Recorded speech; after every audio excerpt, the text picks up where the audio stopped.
think every time Deku gets a power up, the fandom just explodes. Like we're so excited because we know that Deku. He's on such a his journey. We know that his journey is gonna be long. He hasn't fully totally controlled one for all yet. So every time he gets a power up, he's slowly succeeding and completing the goal of true master of this quirk, and it's just so awesome. Like when I remember when he got up to 8%, everyone was just like whoa, and now the fact that he's on 20% is like freaking crazy. People are comparing it to Kaioken. I'm just so unbelievably hyped right now for just to see how strong Deku can actually be with 20%. Now hold on, we know that even Deku himself said in this chapter, he said his bones and muscles are creaking.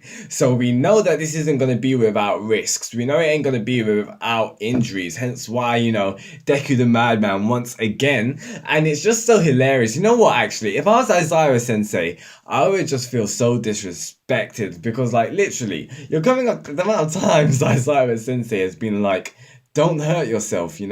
But then again, Aizawa's threats are just empty. They're just air. They're full of air because, he keeps saying, don't go over the rails again. Don't be reckless again or else. And I'm just thinking, or else what, sir? Like, what are you gonna do? So, it's just kind of hilarious. So, other than Deku going 20% in this chapter, we also got a death.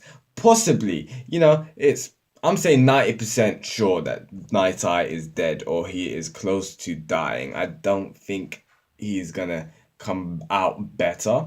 I don't think he's gonna get healed. It is a bit sad, but we know that this arc is serious. This Horikoshi ain't playing no games. We know that he's being serious. So yeah, Nighteye possibly dead, which is obviously sad because everyone loves their Night Eye. Night Eye is literally awesome. You know what's actually going to be really sad when if let's say okay, let's just go along the lines of Night Eye actually being dead. So let's say he is. When All Might finds out, like that's going to be sad because obviously Night Eye was All Might's psychic, and we know that they have a relationship. Well, it's not the best of terms now, but they were partners.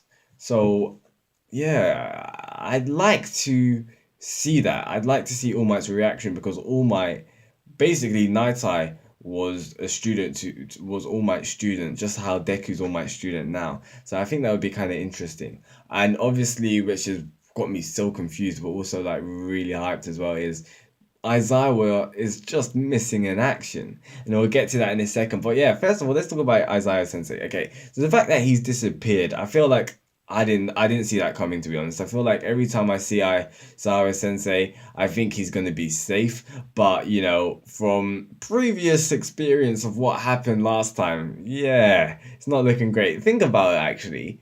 Every single time Aizawa Sensei's been in the battle, like he's been in the line of fire, the first time against Shigaraki and Nomu, and then even later at Dabi, this guy's always gotten injured. Like he's not, he's not been in the safest place. So yeah, it intrigues me now. Obviously, Overhaul said it himself. He said that he's interested in his quirk now.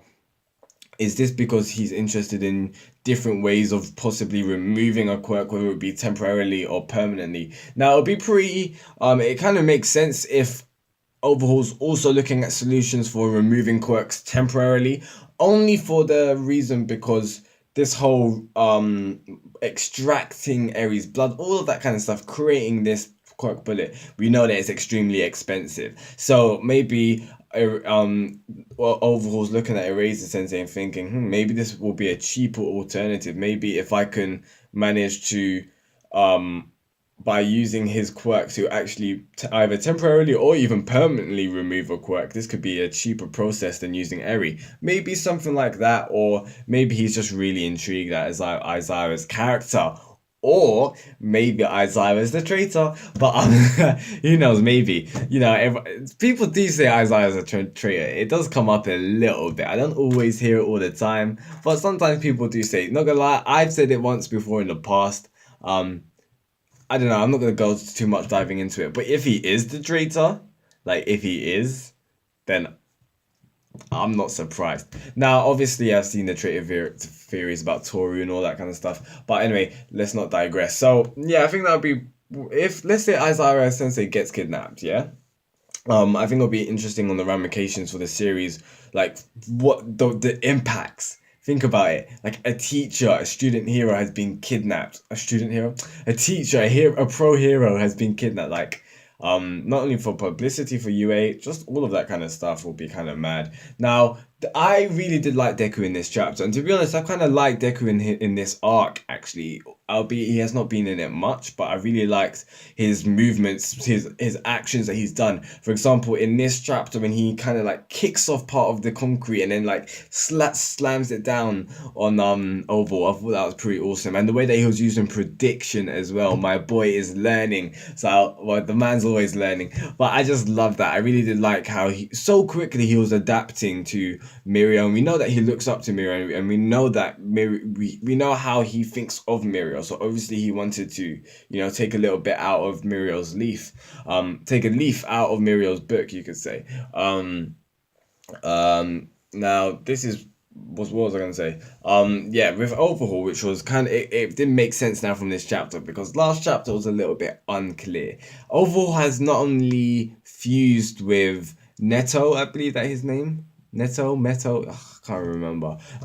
Him, but he's also fused with the concrete because we see at one time where he kind of like constructs concrete out of his hands to attack Deku. That's pretty cool, and it just shows you that in stats, like physical abilities, he upped himself a bit as well. So interesting, it really is. Now with the whole facts that how Nighteye's just not Nighteye, sorry, how Overhaul's acting in this chapter, his character really is interesting because even at the start of the chapter, he was talking once again about how he has to cleanse himself when people touch him and stuff. So yeah, I do like his character, the whole plague mask and doctor stuff. I do like his personality. I think it's pretty awesome. Now aside from that, I want to talk about Nighteye. We have to talk about Nighteye. Okay, Nighteye. Isn't it just interesting the fact that he's got a gaping hole just like All Might, just like Mirio? Like, I'm struggling to think of the significance of that at first. Maybe, I don't know. Is Horikoshi just like signifying just, I don't know, like the risks of being truly heroic or something? Maybe so. The mark, like the scars of being a hero. Um, Possibly, maybe. But either way, from this chapter, yeah, he activates his foresight, and this is where I did get a little bit confused. So I had to, think of two scenarios. I had to write down two scenarios. This is what. So I'm gonna write speak. So obviously, say the first one. This is what probably could have happened. So Nighteye, he obviously activates his foresight, and he saw a future which was not fortunate. He saw a future where I was just like, okay, this is bad. So obviously, him jumping into the fray, him basically putting his life on the line and him getting impaled, he thought of that to be a step in delaying, like in prolonging the future so that hopefully a miracle could happen. Now I'll kind of clarify that a bit.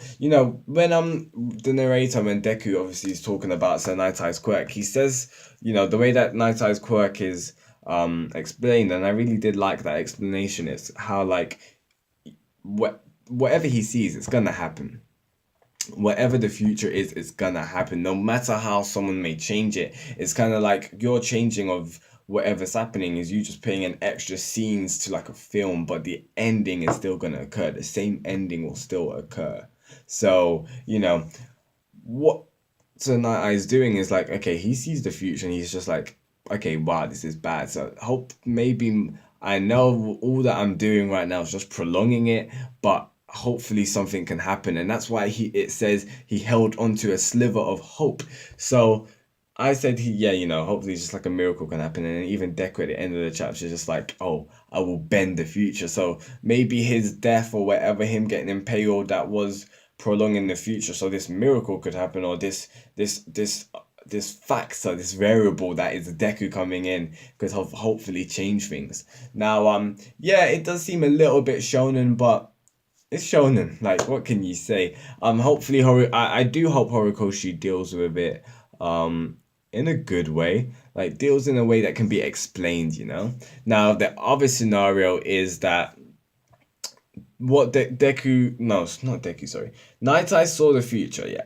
So what he saw was the future of how him was of Overhaul being defeated, the boys being safe, and Eri being safe as well. Now, when Night Eye tries to see that future though, however, he can't see it because he's dead, you know? Like it's just blank, and it kind of makes sense that you can't really see the future. You can't see a future that you're probably like partaking in because you're dead, or you can't see a future beyond a certain point because you're dead. So either one of those two scenarios happened. That what? Because I don't know. Maybe it was the translation, but I really did have struggle understanding what was actually happening. Was it Night Eye saw the future of them actually being saved, or he he saw the future which was bad, so he held onto the hope of them being saved. That was Deku, coming in to try and maybe change things up a bit. I don't know, it didn't seem clear to me.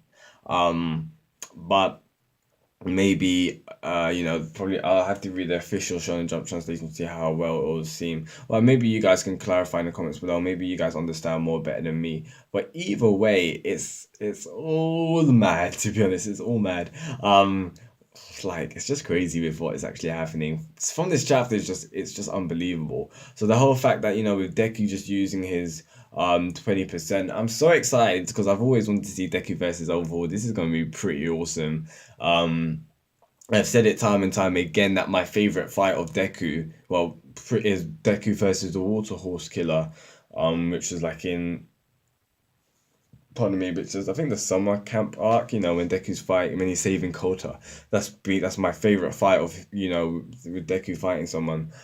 So I hope this is something like that's on the same level, or if not even better, not in the sense of like OP attacks, but in the sense of what it delivered, the feels, the great writing, and all of just that tension and that suspense was really awesome. So hopefully Horikoshi can emulate something similar. Now please guys, tell me what you think is going to happen in the next chapter. And what I just want to leave with you guys, one more thing is, it's not, I wouldn't say it's a theme, but it's been brought up time and time very recently, especially in this arc, and it's the whole fact of Deku bending the future, or like twisting the hands of fate. He said it first time when All Might told him about himself dying, and he's saying it again now. So I don't know, is Deku actually going to be able to? I don't know if Horikoshi is actually going to go down this route with, because Deku's the main character and he's just unique. He's somehow able, just by his sheer will and determination, he's able to change fate and future. I don't know.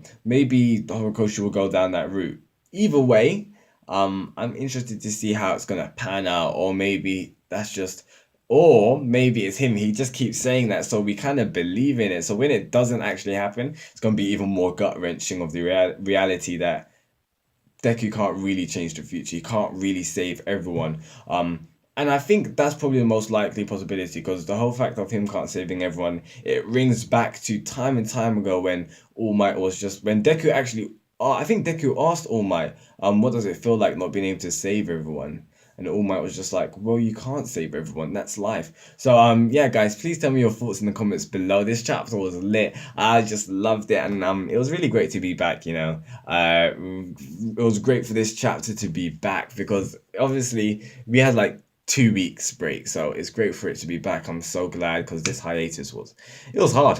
It really was hard. So guys, please tell me your thoughts in the comments below, and if you liked anything that I'd say, please drop a like. That will be greatly appreciated. Subscribe for weekly reviews of Boku no Hero, and I'll see you next week, guys. Peace out and goodbye.